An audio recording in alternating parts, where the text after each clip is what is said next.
Social media giant Facebook and its Instagram and WhatsApp services have been hit by widespread outages.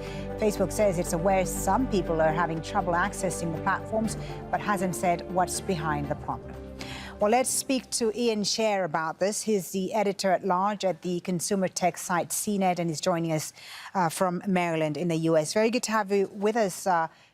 Tell us about what this all is about. I mean, Facebook says some users, but this looks like a global outage. How widespread is it? Well, it's hard to tell. I will say that when we're talking about Facebook, more than half the world's online population is using it every month.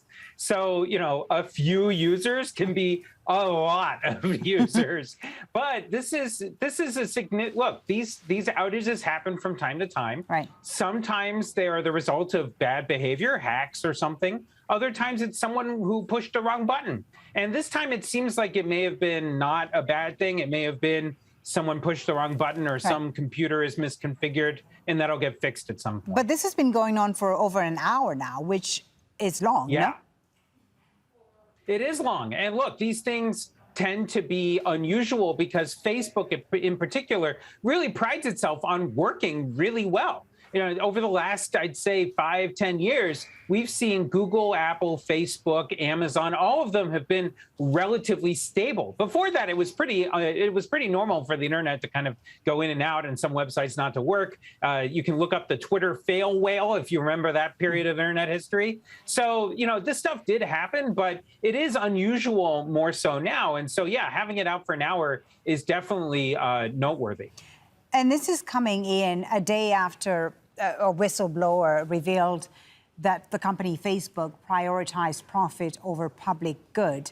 And we know that political pressure has been building on the company. We're not speculating, of course, here whether there's a link between that and what's happening today.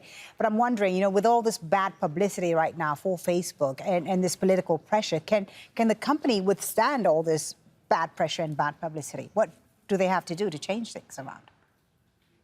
Yeah, I mean, look, I think that they are under really a lot of pressure from all over the place, right? Not just their critics and people like me in Silicon Valley, but also you've got the regulators in Washington, all over the world. And look, it's very clear that Facebook needs to really reckon with what they have done, both in terms of actually allowing bad behavior to continue happening on their platform and how they haven't been honest and forthright with you and me and everybody else about how bad the situation is. And that is a really big problem. How bad is the situation? I mean, it's very clear that that harassment and the spread of disinformation, undermining democracy, all of these things have been happening on a wider scale than Facebook has told us about. We don't have access to any data that actually tells us. All we have are little slivers of information. Right. So it is a big, big problem. And the company has shown internally that they know that. Right. That's what the whistleblower, of course, revealed in reports that we read about yesterday.